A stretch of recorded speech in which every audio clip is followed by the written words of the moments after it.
tá? E hoje ela mandou uma mensagem para que nós possamos continuar em oração por essa causa. Também peço por dois filhos, Silvia é o nome dela, minha prima.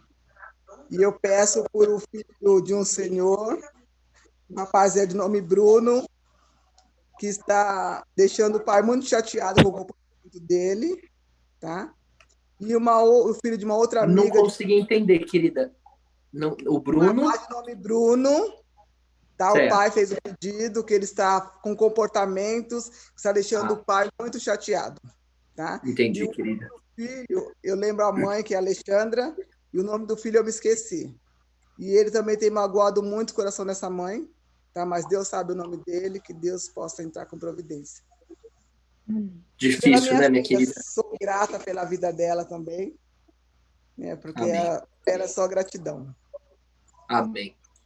Vamos interceder, sim, pelos meninos, pelas famílias e sua moça também. Louvar a Deus pela vida dela, que o Senhor a preserve, né? Amém. Amém. Mais alguém? Pastor, eu quero pedir, é um pedido que eu continuo fazendo em favor do meu amigo Luciano. Ontem ele saiu do hospital, foram 158 dias internado, e só que ele saiu com o trabalho de home care, e vamos orar agora para que ele tenha uma recuperação. Ele ainda tem uma cirurgia para fazer, que é a do coração, mas graças a Deus ele reduziu bastante aquela história que ele estava vomitando muito e conseguiu sair do hospital, graças a Deus. Então, vamos continuar orando para que é um jovem de 30 anos, para que ele se recupere e que Deus dê bastante força para sua esposa Renata, que está super difícil para ela lidar com essa situação. Amém. Vamos interceder, sim, minha querida. Vamos orar. Mais alguém?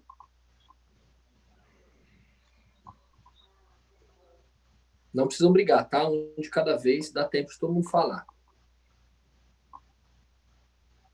Fechou já? Rapidão assim? Tão rápido assim? Pastor, você me permite? Ô, Luiz, diga aí. Eu quero agradecer, na verdade quero estender, né, o agradecimento, as orações em prol do senhor Heleno. Ele é esposo da Sueli, que está no nosso grupo de estudo do WhatsApp, e ele foi internado semana passada na verdade ele foi internado antes, né? E aí semana passada que veio a informação para a gente em relação à Covid, né?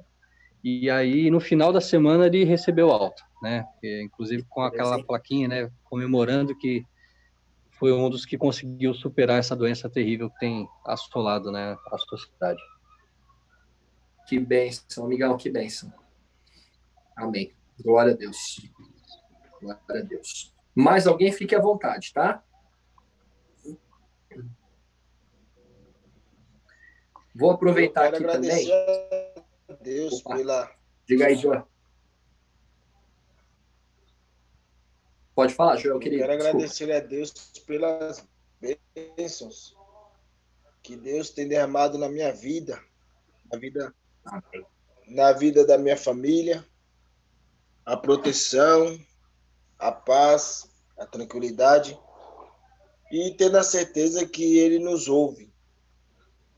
Tendo a certeza que Ele nos ouve. Então eu quero muito agradecer a Deus, porque Ele tem sido o nosso refúgio, né? Não só o nosso refúgio, mas tem sido o meu refúgio, o seu refúgio. Amém. Então, pelo menos eu tenho sentido o poder de Deus assim na minha vida, de forma tremenda em vários aspectos. Então, eu quero agradecer muito. E eu quero só pedir pela minha mãe. Ela é um pouquinho teimosa. Esse pessoal de idade só muda de endereço, eu acho. E ela quer fazer tudo, sabe que não pode comer certas coisas. Come, e aí quando tá doente, aí quer comer coisa natural. Quando tá boa, quer comer farofa. E aí é muito complicado. Aí a gente tem que ter muita paciência. E ontem ela foi para o hospital, passou a noite no hospital, com muita dor, e fazendo vômito, tudo por causa da alimentação. E a gente fala para ela, mãe, abandona a farinha, abandona a carne, só tem que abandona o arroz branco. Mas a teimosia prevalece. E só Deus na causa. Então, eu peço oração por Maria da Conceição, é o nome dela. Amém. Realmente só muda de endereço. Minha mãe agora inventou de ficar saindo para a rua, com 74 anos. Só Jesus. Vamos interceder por nossas mãezinhas aí. Né? Meus lindos, eu quero também aproveitar para pedir, fazer alguns pedidos. Né? Um deles é pelo Moisés. Ele é irmão de um amigo meu lá da igreja de Vila Maria. Ele está internado na UTI com o coronavírus, com o Covid-19, né? Vamos interceder por ele, por favor. Moisés é o nome dele. E quero aqui agradecer e pedir pela Glória. Eu falei alguma coisa sobre isso no culto, coloquei no grupo aí sobre a Glória. A Glória, hoje ela está internada no Hospital das Clínicas. Ela tem um tumor no cérebro, ela tem neurocisticose, que é aquela doença do bichinho do porco, e ela tem hidrocefalia. Então é delicadíssimo o caso dela, já perdeu os movimentos das pernas, e o Senhor Deus, ele abriu as portas ali do Hospital das Clínicas, como abriu o Mar Vermelho. Foi um milagre. Ela está internada lá, e tudo que tiver que ser feito vai ser feito lá, que Deus complete a obra que ele começou. Que bom. Vocês fiquem à vontade, tá, queridos? Quem mais alguém quer falar, quer apresentar um pedido?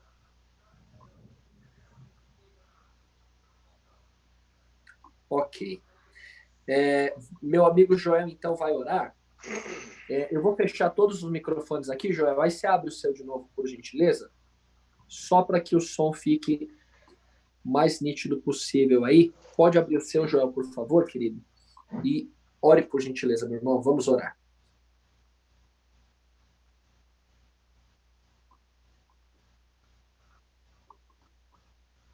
Tá fechado ainda seu microfone, Joel. Só abre ele aí antes, por gentileza. Eu acho que travou. Travou para mim ou travou todo mundo? Vocês estão ouvindo aí? Aí, o Joel. Joel, seu microfone está fechado, querido. Aí.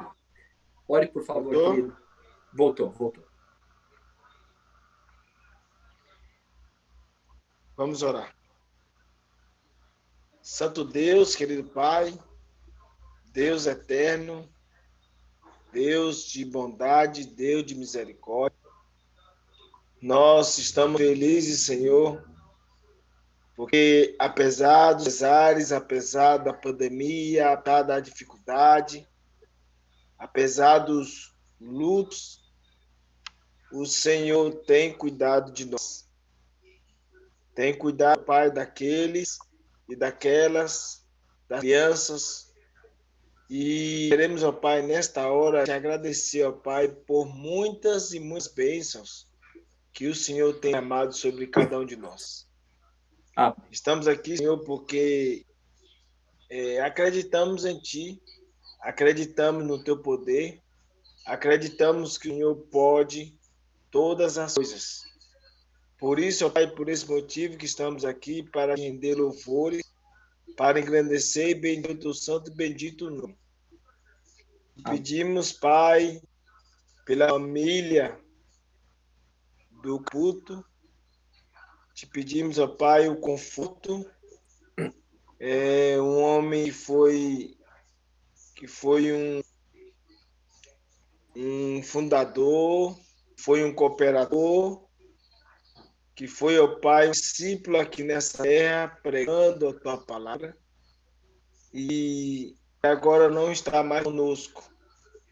Mas temos a certeza, Senhor, a esperança em Cristo, que nós venhamos, ó Pai, encontrar Ele um dia, quando o Senhor voltar nos nuvens do céu, poder de grande glória, poder rever. Queremos te pedir, Senhor, vários pedidos aqui foi mencionado, ó Pai. O pedido da Águida, esse jovem, que o Senhor esteja visitando ele agora. Te pedimos também, ó Pai, pelo pedido da Cláudia Silva, também fez seus pedidos, ó Pai, em relação a pessoas que carecem de Ti, pessoas que precisam de Ti. Também, ó Pai, o Salvador também pediu pela filha do Caputo, que o Senhor esteja confortando. E também, ó Pai, outro pedido aí, ó Pai, que foi mencionado e não lembro. Mas o Senhor sabe, o Senhor lembra, o Senhor sabe de todas as coisas. E queremos te pedir da melhor forma possível que visite a cada pessoa que foi mencionada aqui em relação aos pedidos, porque essa pessoa está necessitando, carecendo de Ti. Fique conosco, Pai, e continue conosco aqui nesse grupo.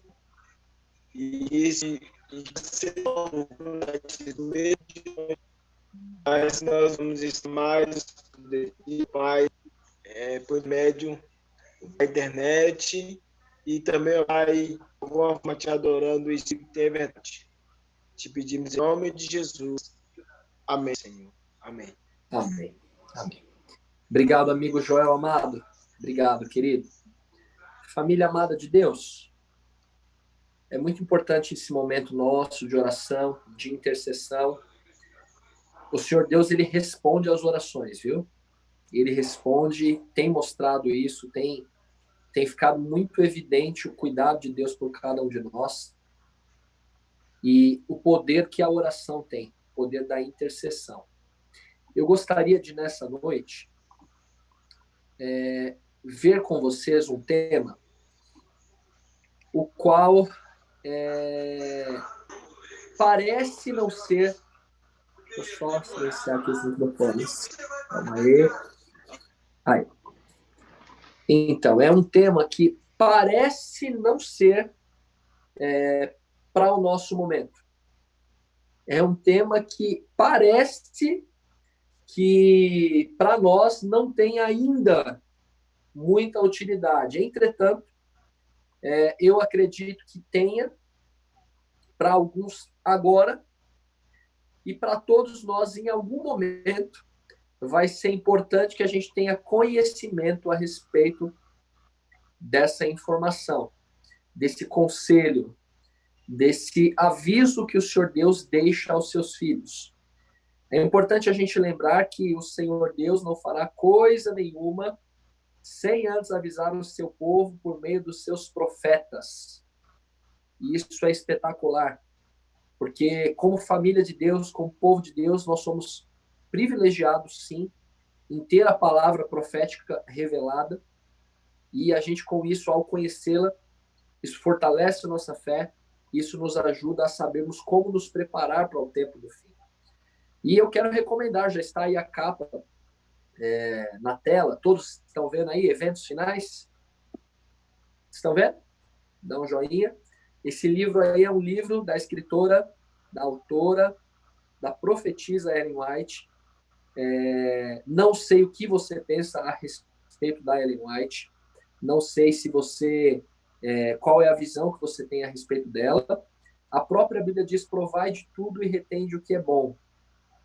Eu vou falar de mim. A partir do momento que eu li, não li tudo ainda, mas de tudo que li, que Ellen White escreveu, eu posso dizer a vocês que me levou para mais perto da Bíblia, me aproximou mais de Deus e me ajuda a viver bem melhor, muito melhor. Então, eu tenho a dizer para você que se você, porventura, tem descartado esses escritos, uma sugestão, tá bem? Conheça, leia para que você mesmo possa ter o seu parecer. Não fique escutando o que os outros falam a respeito de Ellen White. Assim como também a gente não deve ficar apenas com a palavra dos outros em relação a coisa nenhuma. A gente tem que buscar direto na fonte, né? E vocês vão perceber que o tema desta noite, como falei para vocês, é um dos temas desse livro. Aparentemente não é o tema mais importante que o livro trata, mas é sim um dos temas que eu gostaria que você avaliasse aí se há prudência no que está escrito. É óbvio que esse momento aqui a gente não vai se basear no que Ellen White falou, até porque esse daqui é um momento de culto, e a nossa base está na Bíblia, está na palavra de Deus. Inclusive, a própria Ellen White recomenda a nós buscarmos a Bíblia, tá bem? Nós vamos estudar nessa noite um pouquinho a respeito do que ela trata ali, de acordo com a Bíblia, no capítulo 7 do livro Eventos Finais, e o tema é vida campestre, né? Eu acho que você vai até pensar assim, não tem utilidade para mim, mas vamos ouvir aí, vamos acompanhar o que o Senhor tem para nos dizer nessa noite. Eu creio que tem valor. Abra a Bíblia aí, por favor, no livro do Apocalipse, capítulo 18, verso de número 4. Apocalipse, capítulo 18, versículo de número 4. Apocalipse, capítulo 18, o verso 4. Nós vamos ouvir aqui algo que Deus está dizendo para nós dentro do contexto do tempo do fim. Mas antes, feche seus olhos por mais um breve momento. Vamos orar. Querido Deus e Pai, sua palavra está aberta nesta noite, queremos extrair dela aquilo que o Senhor tem para a nossa vida. Em nome de Jesus, amém. Amém. Apocalipse 18, verso 4 diz o seguinte. Apocalipse 18, verso 4. Ouvi outra voz do céu dizendo: retirai-vos dela, povo meu, para não serdes cúmplices em seus pecados e para não participardes dos seus flagelos. A gente sabe que Deus, no capítulo 18 do Apocalipse, ele está falando a respeito de um poder que tem trazido engano, confusão ao mundo, e esse poder no livro do Apocalipse é conhecido como Babilônia. E Deus está dizendo o seguinte: saia dela, meu povo, afaste-se de Babilônia, saia de Babilônia, para que você não seja cúmplice dos seus pecados, para que você não receba o castigo que Babilônia vai receber. Se tem uma coisa, irmãos, que tem que ficar muito claro, é que se alguém passar pela punição, pela destruição final de que a Bíblia fala, a Bíblia não ensina que haverá um inferno no qual as pessoas ficarão queimando para sempre. Mas a Bíblia mostra, sim, que haverá fogo. Haverá destruição. Só que a Bíblia diz que esse fogo está preparado para o diabo e seus anjos. Ele não está preparado para nós. Não está preparado para nós. Mas o fogo irá destruir tudo aquilo que o pecado causou. E se porventura alguém for destruído junto, é porque segurou firmemente ao pecado e não abandonou, e não deixou, e não largou, e não segurou na mão de Jesus. Porque não tem como segurar na mão de Cristo e ao pecado ao mesmo tempo. Quando eu seguro na mão de Cristo, Cristo traz transformação para a minha vida. E nesse contexto, a Bíblia está dizendo o seguinte: retire-se desse sistema de engano, afaste-se de Babilônia. Ellen White, no livro Eventos Finais, comentando a respeito disso, na página 94, ela disse o seguinte: para fora das cidades é a minha mensagem neste tempo. Estais certos de que o apelo é para que o nosso povo fixe residência a quilômetros de distância das grandes cidades. Ora, veja como Ellen White ela faz a interpretação também do que a Bíblia fala a respeito de Babilônia. A gente tem uma noção de que Babilônia é um poder religioso, poder civil. Babilônia a gente muitas vezes associa apenas a uma igreja, a igreja romana, mas em verdade, quando a gente olha todo o contexto bíblico, todos os acontecimentos, a gente vai perceber que Babilônia é um sistema muito maior, muito maior. que promove engano nesse mundo. Tudo aquilo que nos afasta da palavra de Deus, tantos caminhos que são propostos hoje que nos levam para longe de Deus, são trazidos por Babilônia. E Ellen White está dizendo o seguinte, que o povo de Deus deve se afastar das grandes cidades, deve se afastar dos grandes centros. A gente tem que se lembrar que Babilônia foi um império mundial e havia uma capital, era uma grande cidade, era uma portentosa cidade, e Ellen White ela pega aqui e ela coloca essa Babilônia como um modelo do que as grandes cidades hoje têm seguido. Em verdade, a ideia aqui é a seguinte, é de que Babilônia está presente no mundo todo. A Babilônia espiritual, esse sistema de engano, de confusão. Mas nas grandes cidades, Babilônia impera com mais força. Babilônia impera com mais força. O engano é maior nas grandes cidades. Veja o que diz Gênesis capítulo 2, verso 8. Qual que é o plano original de Deus para os seus filhos? Qual era o plano original de Deus para o ser humano? Gênesis 2, verso 8. E plantou o Senhor Deus um jardim no Éden, na direção do Oriente, e pôs nele o homem que havia formado. Então, qual era o plano original de Deus para os seus filhos? Era de que os seus filhos vivessem em meio à natureza. O plano original de Deus era de que o homem, mulher, a humanidade, antes do pecado, vivesse em meio à natureza, contemplando as obras do Criador. Mas você sabe que, infelizmente, eles soltam da mão de Deus, eles pecam, eles se afastam de Deus, e o pecado entra nesse mundo. E você deve se lembrar a tragédia que aconteceu na vida dos filhos deles, quando Caim mata Abel. E agora eu quero que você vá comigo, por favor, para Gênesis capítulo 4, para a gente ver qual foi a motivação dos primeiros construtores de cidades. Olha só o que diz Gênesis 4, 16 e 17. Saiba que não foi Adão e Eva que construíram a primeira cidade. Quem foi que construiu a primeira cidade? Gênesis 4, 16 e 17. Diz assim: retirou-se Caim da presença do Senhor e habitou na terra de Nod, no oriente do Éden.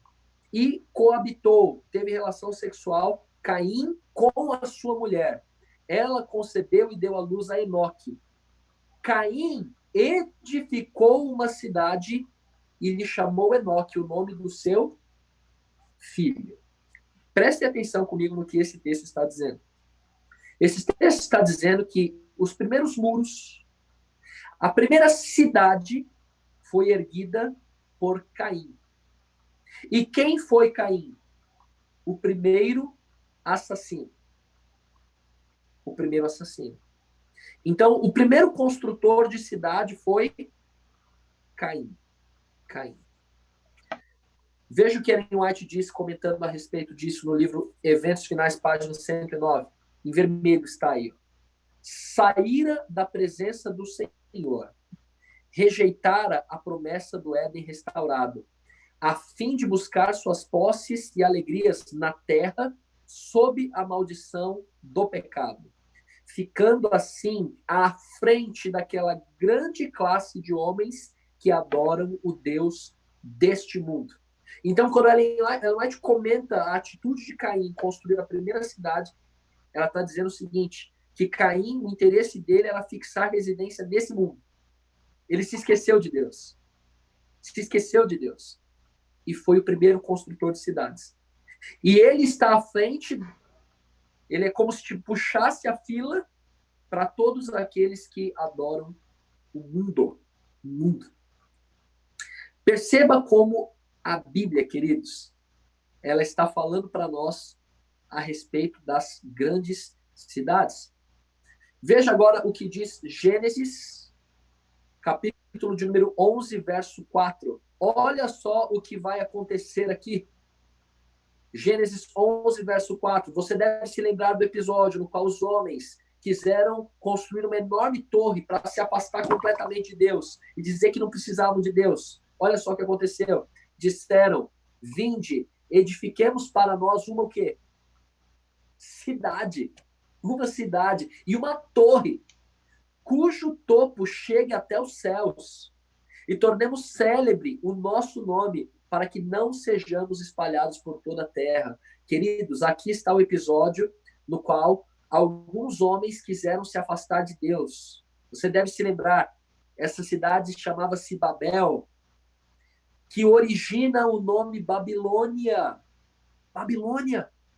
Interessante. Sabe o que significa Babel? Babel é sinônimo de confusão. Quando os homens quiseram fazer isso, construir essa torre, foi nesse momento que o Senhor Deus confundiu as línguas deles e eles foram então espalhados. Mas o interesse deles era construir uma grande cidade e ali fixarem residência nesse mundo independentemente de Deus. Impressionante. Ellen White, comentando sobre isso, na página 109 do livro Eventos Finais, disse, em vermelho aí, aqueles que desejavam esquecer-se do seu Criador e lançar de si as restrições de sua lei, sentiam um incômodo constante pelo ensino e exemplos de seus companheiros tementes a Deus. Depois de algum tempo, resolveram separar-se dos adoradores de Deus. Então, olha só a motivação dos construtores da Torre de Babel, dos construtores dessa cidade. O interesse deles era se esquecer de Deus. Impressionante. Agora, eu coloquei aqui, pesquisei, já tem um tempo já, talvez alguma informação esteja um pouquinho desatualizada, mas veja só. Pensa comigo aqui quais são os perigos e desvantagens que existem a gente viver numa grande cidade. Gente, a gente vive em São Paulo. Segunda maior cidade do mundo, não é assim? Só perde para Tóquio. Pensa aí na poluição. Em 2014, foi dito que a poluição do ar em São Paulo era 2 vezes superior aos níveis aceitáveis pela Organização Mundial de Saúde. A gente que tem que respirar ar puro, a gente fica até pensando onde que a gente vai encontrar esse ar, né? Onde a gente vai puxar esse ar aqui em São Paulo? Fica difícil, né? A gente costuma, eu às vezes, quando saio de São Paulo, vou para um lugar um pouco mais retirado, eu até brinco, né? O ar puro até me faz tossir um pouco, né? Porque a poluição parece que impregnou nos nossos pulmões. Isso é terrível, queridos. Isso é terrível, terrível. Eu pesquisei hoje sobre isso e lá no início da quarentena, por menos carros estarem nas ruas, por fábricas terem diminuído sua produção, algumas parado, a poluição caiu. Só que daqui a pouco a gente sabe que passando isso volta tudo de novo. E a tendência é só piorar. Pensa no trânsito, né? O caos que existe, né? 6 milhões de veículos transitam nos 17 mil quilômetros de vias da cidade de São Paulo. É algo terrível. Quem trabalha longe de casa aí, se vai com carro, sabe que é horrível. Se vai de transporte público, sabe que também é terrível. Não sei que pegue aí o horário que seja no contrafluxo. Mas é verdade que tem mais gente morando aqui do que caberia. Isso é fato, né? Dá uma olhadinha para quantos prédios existem. Quantos prédios existem? Gente amontoada, né? É impressionante. E a criminalidade aqui, como é que é, hein? As grandes cidades, queridos, elas tendem a terem maiores taxas de criminalidade, porque tem mais pobreza e mais gente também. E o estresse? E o estresse, hein? A tensão típica das grandes cidades pode acarretar sérios prejuízos aos seus habitantes. A gente vive no limite, né? A gente vive no limite muitas vezes, porque tudo aqui é muito estressante, para tudo tem fila, para tudo tem alvoroço. Sai um pouquinho de São Paulo que você vai perceber a diferença, né? O ritmo de vida. As pessoas que vivem um pouquinho mais para fora de São Paulo, não precisa ir muito longe não, Mariporã, Atibaia, você vai perceber que as pessoas têm um estilo de vida muito melhor que o nosso.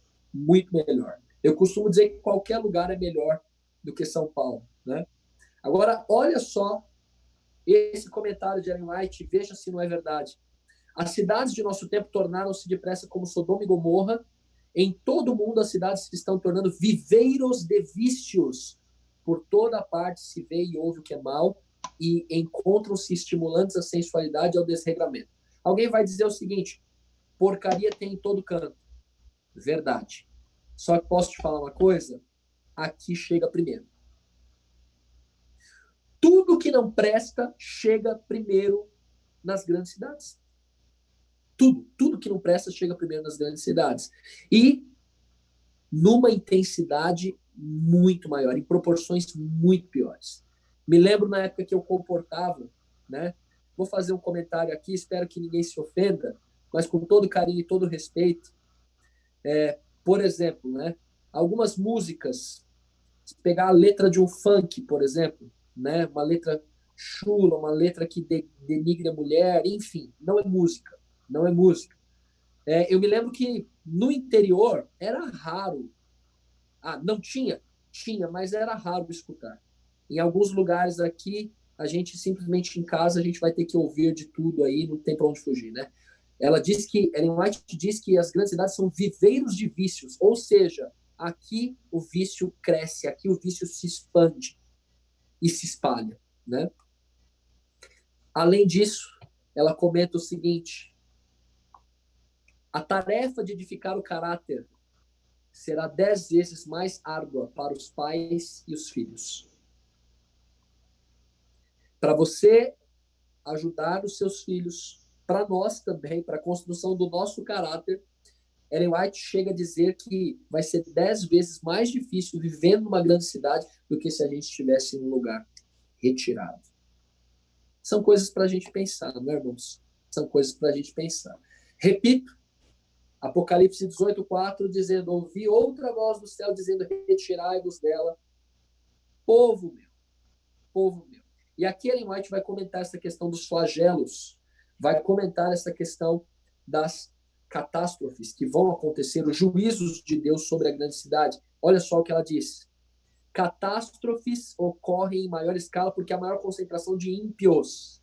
Olha o que ela vai dizer: quando é retirada a mão de Deus que restringe o destruidor, quando é retirada a mão de Deus que restringe, o destruidor começa a sua obra. Então ocorrerão as maiores calamidades em nossas cidades. Os juízos serão de acordo com a iniquidade das pessoas e a luz da verdade que elas tiveram. Deus está retirando seu espírito das ímpias cidades. Aqui existe maior concentração de gente ruim. Maior concentração de gente que não quer saber de Deus. Por isso, os juízos de Deus serão maiores nas grandes cidades. Qual é a conclusão de Ellen White a respeito disso? Eventos Finais, página 98. Não há uma família em 100 que se tenha beneficiado física, mental ou espiritualmente por residir na cidade. Fé, amor, esperança, felicidade podem ser muito melhor alcançados em lugares afastados, onde haja campos, montanhas e árvores. Do que a gente mais precisa, meus irmãos? Se não de fé, amor, esperança e felicidade. E nas grandes cidades vai ser muito mais difícil a gente conseguir essas coisas. E agora eu quero chamar a sua atenção para o que Ellen White fala a respeito da vida do campo. E você que teve essa oportunidade, quem sabe, de morar no interior, num lugar mais retirado, você que teve vida já, viveu mesmo no campo, se afastou um pouquinho ou foi visitar alguém, veja que interessante as coisas que ela vai dizer aqui para nós. Eventos Finais, página 96. Como guardadores dos mandamentos de Deus, temos que deixar as cidades. Como fez Enoque, devemos trabalhar nas cidades, mas não morar nelas. Interessante.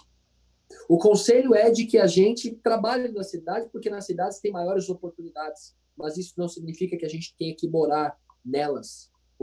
A ideia é: more próximo, mas num lugar mais retirado, mais afastado, onde as influências de Babilônia não cheguem tanto, e trabalhe nas grandes cidades. Quais são as vantagens disso? Quais são as vantagens de você viver no campo? Página 97 do livro Eventos Finais. Insisto com o nosso povo para tornar o trabalho de sua vida procurar a espiritualidade.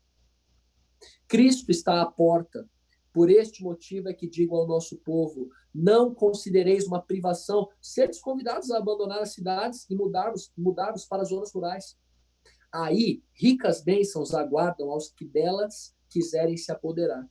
contemplando as cenas da natureza, as obras do Criador, estudando as obras das mãos de Deus, imperceptivelmente sereis transformados à mesma imagem.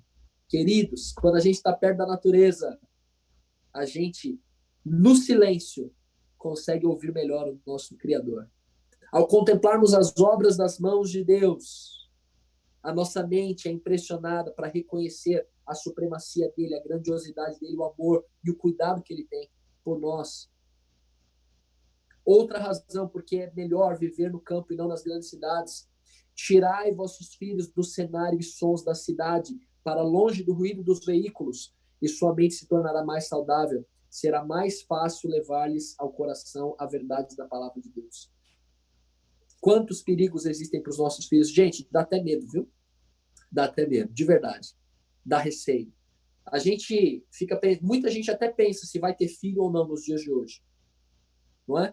Por causa dos perigos. E esses perigos são muito maiores nas grandes cidades. Os convites para o pecado, as tentações são muito maiores daqui. Como eu falei, existem em todos os lugares, mas aqui é mais intenso. É fato. Seria mais fácil levar os filhos a amarem a Jesus no campo.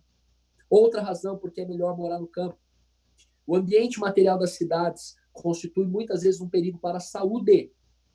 A gente vive numa selva de pedra, né, irmãos? Selva de pedra a gente vive. O estar constantemente sujeito ao contato com doenças, o predomínio de ar poluído, água e alimento impuros, habitações apinhadas, tudo muito amontoado, obscuras e insalubres, são alguns dos males a enfrentar. Não era desígnio de Deus, não era plano de Deus que o povo se aglomerasse nas cidades, se amontoasse em edifícios e cortiços. Gente, não era plano de Deus que a gente vivesse como a gente vive aqui nas cidades. Não era plano de Deus. Exemplo disso. A gente aqui, vocês podem ver agora essa questão do coronavírus, como aqui propagou muito mais, não é? Como aqui propagou muito mais, irmãos. Dá uma olhada para a gente, se você tem familiares, amigos que moram fora, eles têm passado com maior tranquilidade do que nós, não é? Tudo de ruim, como eu falei, chega aqui primeiro. No campo existe mais qualidade de vida, existe mais saúde. Agora tem um detalhe. Vamos todo mundo para o campo e vamos deixar todo mundo aqui para todo mundo se perder. Será que é assim? Será que é isso que tem que acontecer? Vamos sair daqui e os outros que se explodam. Será que é isso? Eventos Finais, página 96, diz o seguinte: não serão advertidas as cidades? Sim. Não se deve colocar o povo de Deus nelas para morar, mas para visitá-las e para adverti-las do que está para sobreviver à terra. Então, o plano de Deus é que a gente trabalhe e pregue o evangelho nas grandes cidades. Você já deve estar fazendo planos para se mudar aí, né? Talvez, alguns. Gente, primeira vez que preparei essa mensagem, eu era pastor da Vila Maria e eu fiquei pensando, eu vou pregar isso daqui. Se o povo entender para valer que é sério, que o negócio é sério, vai todo mundo embora, né? Não vou pregar, não. Sinceramente, humanamente falando, foi o que eu pensei. Mas, gente, a gente vai entender quando isso deve acontecer, como deve acontecer, sem precipitação, tá bem?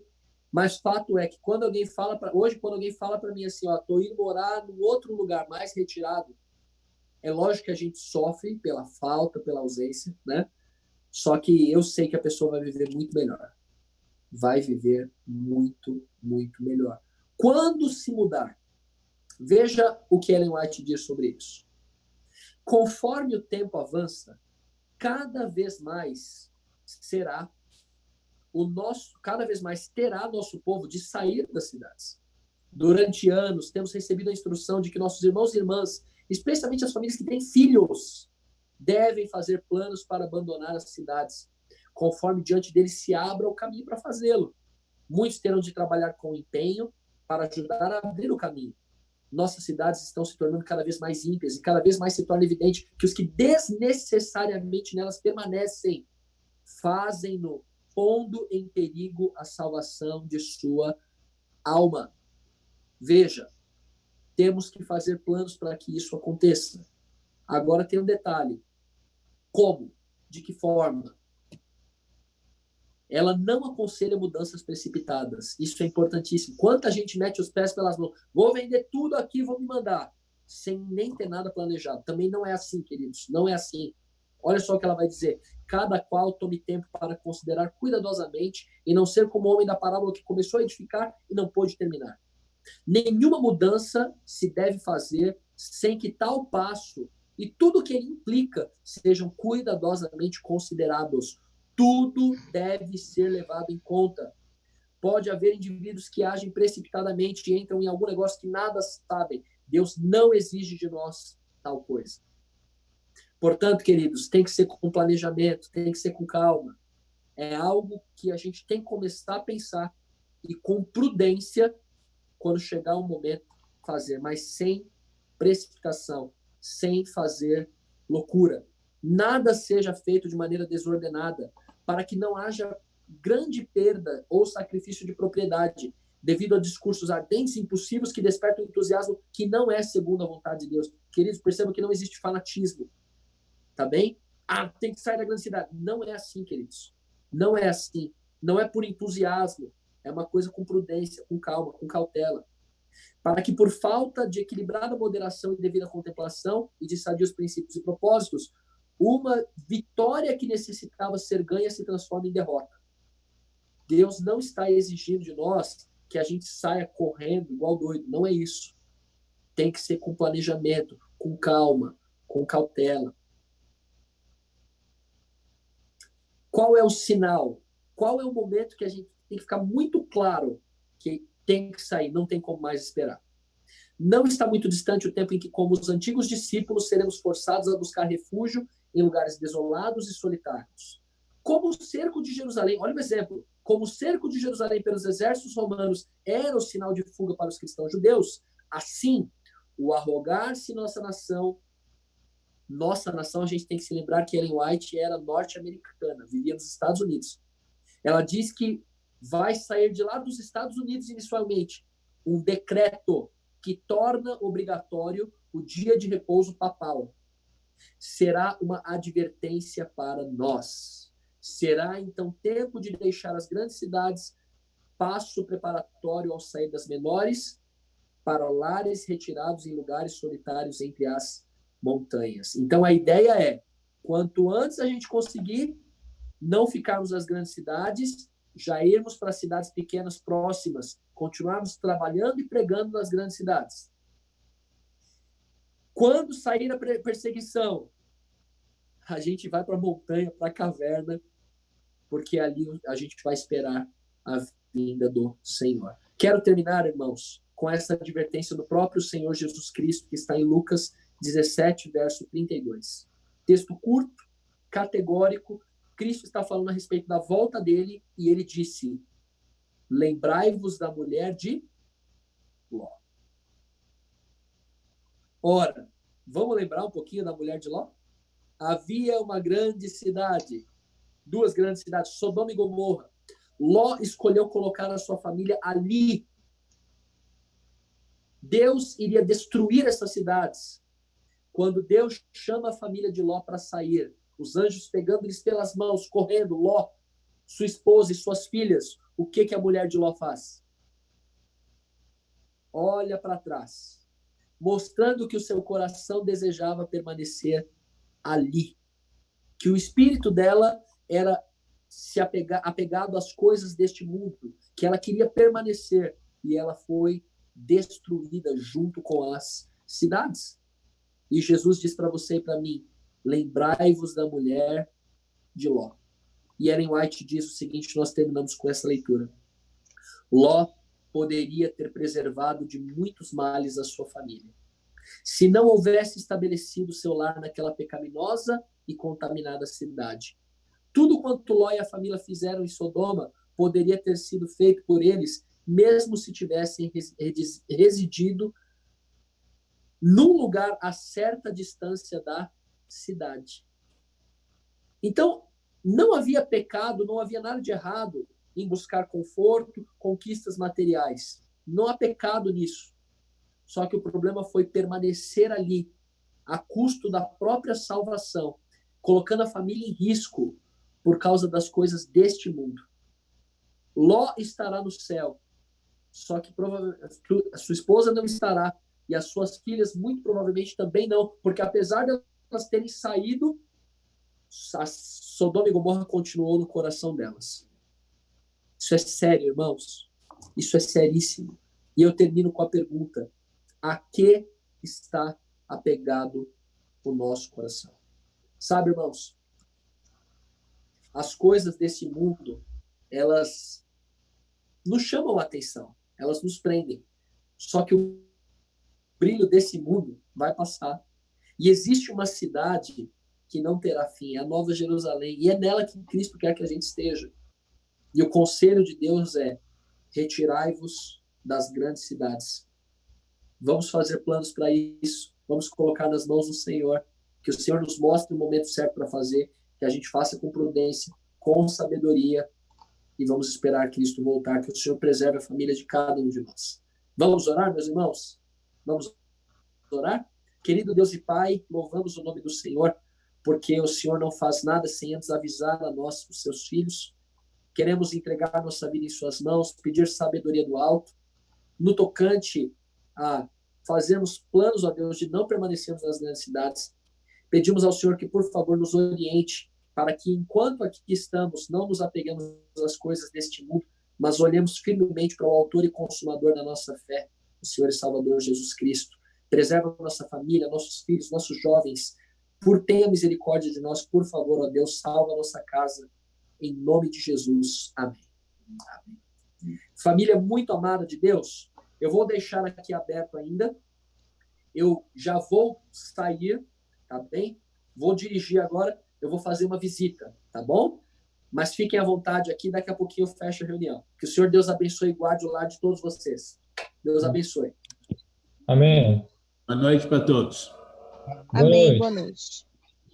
Boa noite. Boa noite, irmãos. Boa noite. Boa noite. Boa noite.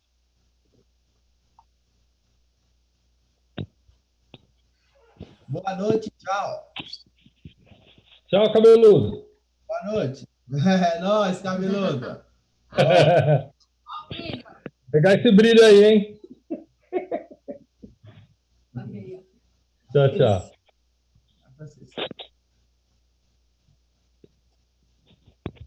É a perseguição chegando. Oi, É o seguinte, eu tenho um pedacinho de céu para vender. Quem quiser, está disponível. Oh.